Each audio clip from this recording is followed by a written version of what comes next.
Betty! Betty, it's Jimmy!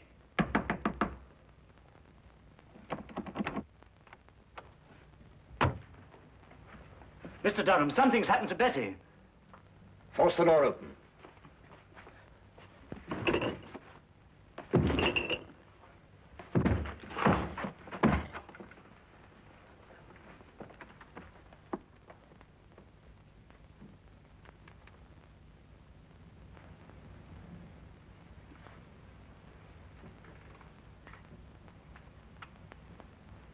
The singing violin.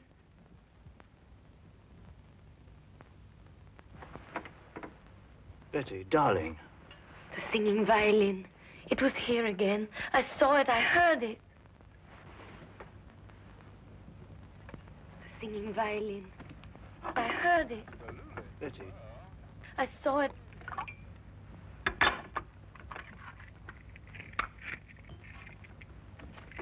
Give her one of these. It's the sedative Dr. Marino left for her.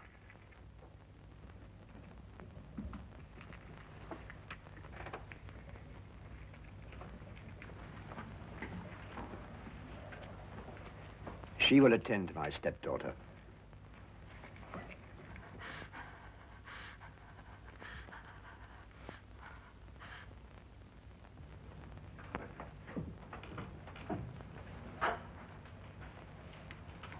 Perhaps you wondered, Willand, why I invited you to my home as my weekend guest.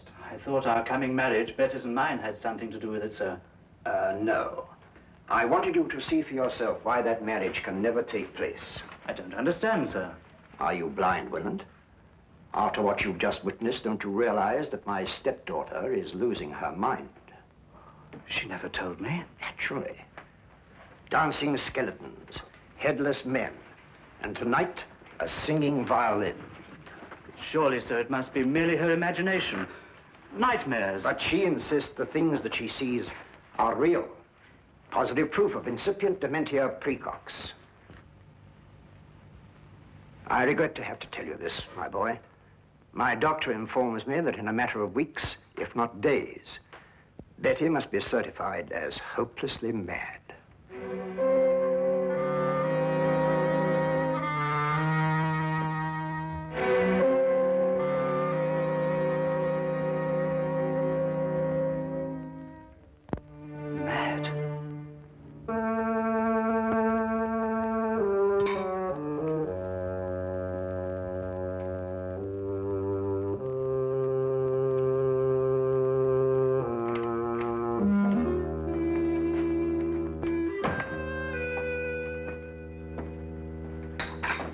Finished, sir? Yes. Get out the Thompson file, Wilkins. You know that hatchet killer. Yes, sir. Mr. Holmes did a neat bit of work on that case, don't you think, sir? Might I remind you, Wilkins, that Scotland Yard also worked on that case? Yes, sir. What shall I do with the file, sir? Put it in the case's closed file, of course. Very good, sir. Crime seems to be falling off in London this week, sir. It's been a dull week. Yes, it's so dull, I'm going to do something about it. What, sir? I'm going to visit our old friend Sherlock Holmes. I've noticed that when we've got no crime, he has.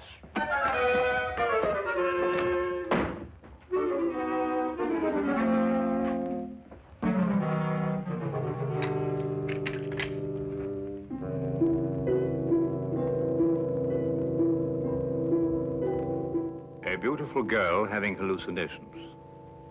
A worried housekeeper. An austere stepfather. A heartbroken boy. A gloomy old house in a quiet section of London. That was one of the most bizarre and terrifying cases ever to challenge the talents of my extraordinary friend, Sherlock Holmes. We were plunged into it one drowsy day in mid-September when murder, sudden and brutal, came calling. What is it? Sounds like a shot from the street.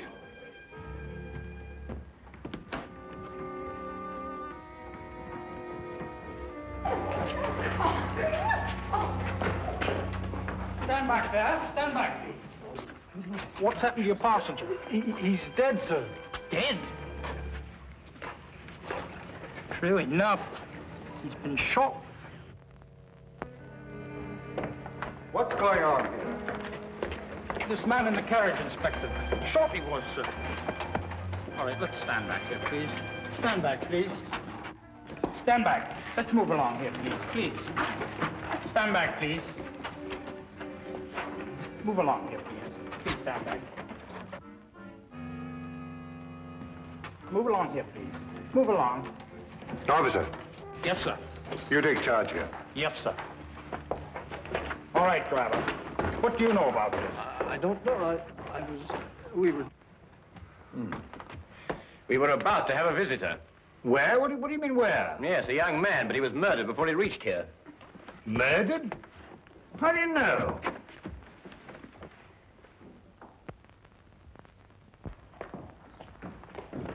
Let's move along, please. Move along. It's all over. Move along, please.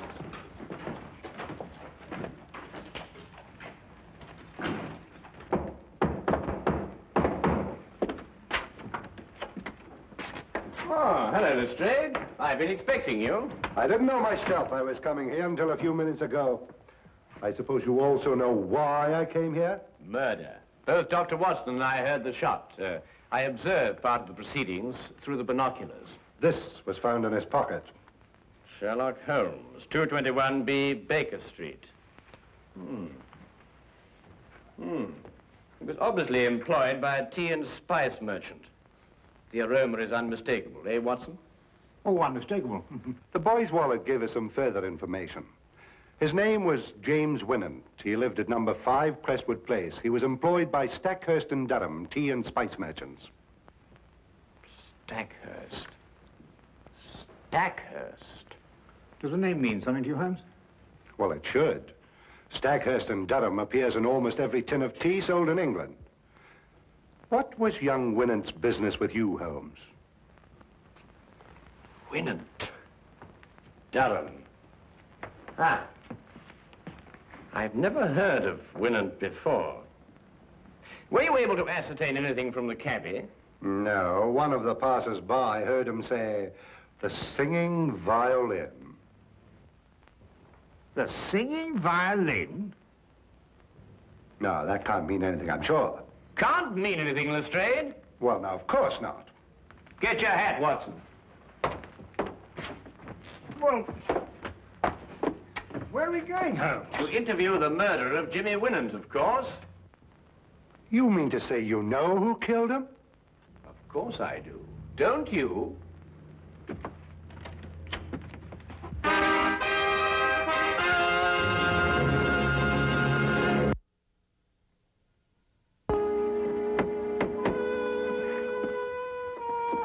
Might I inquire who lives in this dreary monument to great wealth?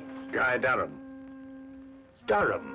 Wasn't he one of the partners of the firm that employed young Winant? Yes, the only surviving member. Stackhurst died 15 years ago. Holmes, you said we were going to visit Winant's murderer. I did. Yes? Good morning. I'm Sherlock Holmes, and this is Dr. Watson. I'd like a word with Mr. Guy Durham. Here is my card. I'll tell him, for all the good it'll do. He left word he doesn't want to be disturbed. Come in.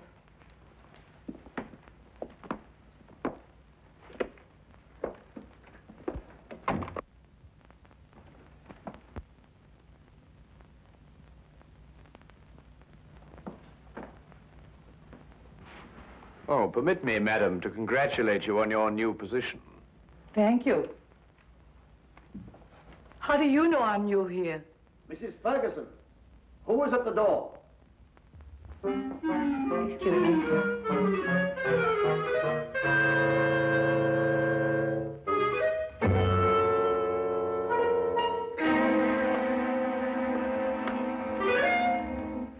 How did you know? Well, she was unfamiliar with the position of the curtain cord. She obviously hasn't been employed here very long. Oh, obviously.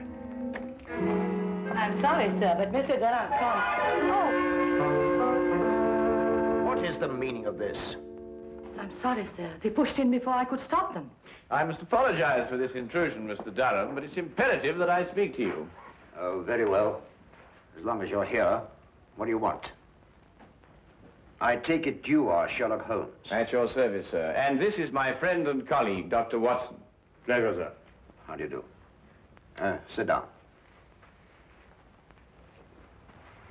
I regret to say that I am the bearer of bad tidings, Mr. Durham. Your prospective son-in-law was murdered not 2 hours ago. What? Winant murdered? But, Holmes... The engagement announcement of Miss Betty Durham and Mr. James Winant was published in the Times not 2 days ago. Mr. James Winant was on his way to see me when he was ambushed and shot. But what did he want to see you about? Don't you know Mr. Durham? No. Then perhaps Miss Betty, your stepdaughter, I believe. Yes, Betty is my stepdaughter. I adopted her when I married her mother. Perhaps she might be able to provide some information. I am sorry. I'm afraid I cannot allow you to see her. She has been in a highly overwrought frame of mind of late. Only this morning, under the advice of her doctor, I sent her away for a complete rest. Moreover, it is best under her present mental condition that she should remain in ignorance of Winant's death. Oh, that's most unfortunate. Probably the excitement of her forthcoming marriage brought on an emotional upset. Not only probably, Doctor, but true. And now, if you'll excuse me, I regret I cannot be of any more help to you. Oh, Mr. Durham, what is the name and address of your former housekeeper? Why do you ask? Well, housekeepers are rather hard to come by these days. If she hasn't already found a new position, I'd like to employ her. Oh, I prefer not to recommend my former housekeeper. I had to discharge her for theft. Good morning, gentlemen.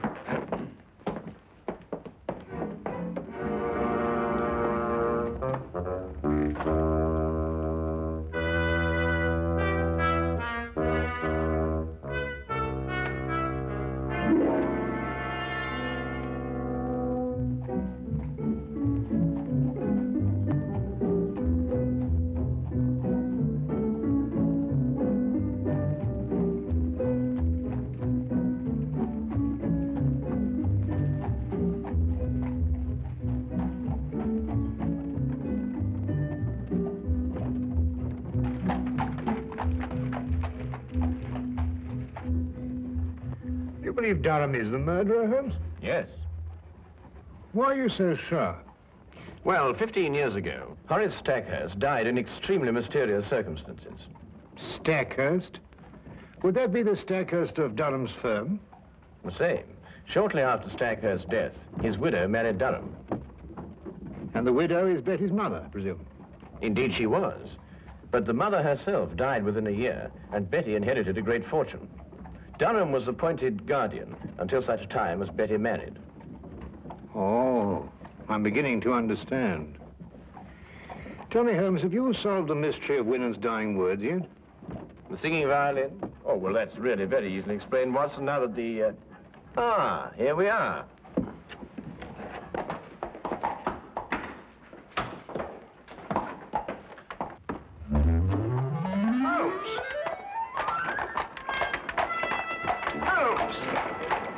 It was just like Holmes to leave me in the middle of an unfinished explanation, bursting with curiosity. But there was nothing I could do about it except wait for his return. I waited up for him until midnight, finally retired without seeing him. And when I awakened the next morning, he was already gone. I didn't see him again until shortly before 10 o'clock.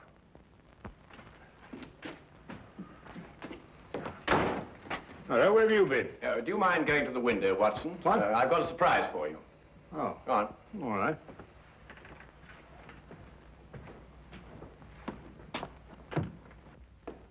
No, not yet, Watson. Now, turn around. Now, keep looking into the street. That's better. Now. Won't be a minute now. All right. Turn around.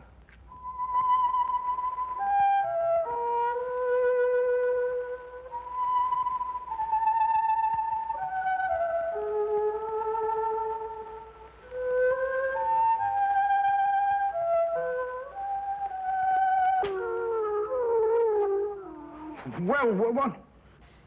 A singing violin. Well, that's fantastic.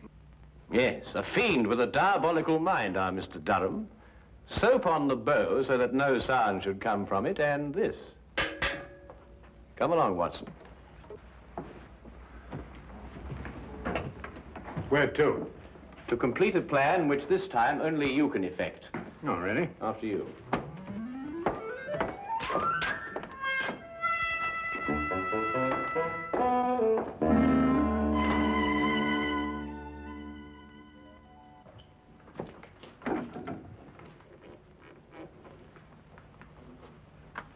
Ha-ha, John Murdoch! So I found you at last, eh? What? You've been making advances to my wife, and I am going to thrash you within an inch of your life! Wait a minute. You've got the wrong man. Don't you lie to me! I'm not John Murdoch, I tell you. Help! There's a lunatic loose. Oh, so it's a fight you wanted it? I've heard about men like you before. You smiled your last smile, my voyaging vagabond.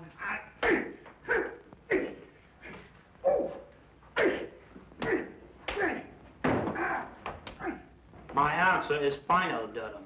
I didn't mind certifying your stepdaughter as insane, but I draw the line at murder. If you want her killed, do it yourself. Very well, Marino. I will. But you will have to sign the death certificate. That I'll do. An overdose of morphia would be the best way. I'll prepare a hypodermic for you. She's under sedation now, and shouldn't give you any trouble. What room is she in? Number 4. Dr. Marino, help! Something's happening out there. Let it wait. Give me the hypodermic.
Don't dare touch that girl. Don't you dare touch her. Or by all I hold sacred, I'll kill you. Durham! Durham, do you hear me? Durham! Durham!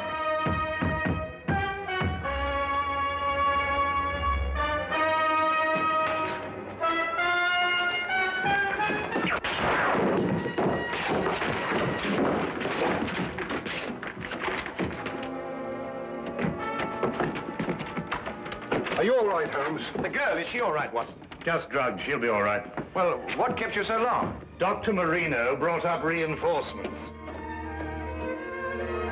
When I came here and answered your summons, I found Dr. Watson fighting with 4 men. Must say he was holding his own. Now, will somebody please tell me what this is all about? Nothing would give me greater pleasure, Inspector. May I introduce Mr. Guy Durham, your murderer? What?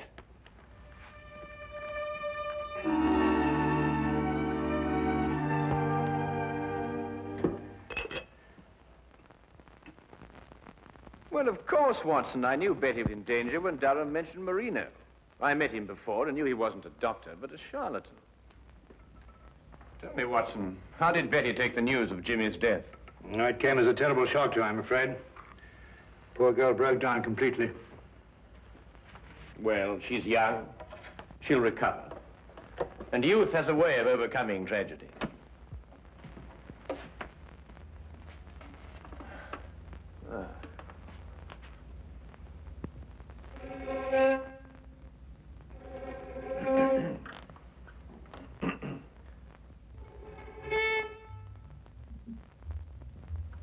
Oh, confound it. I completely forgot that I soaped this bow. It'll be days before I can play again. Really? A wonderful invention, soap. Has so many uses.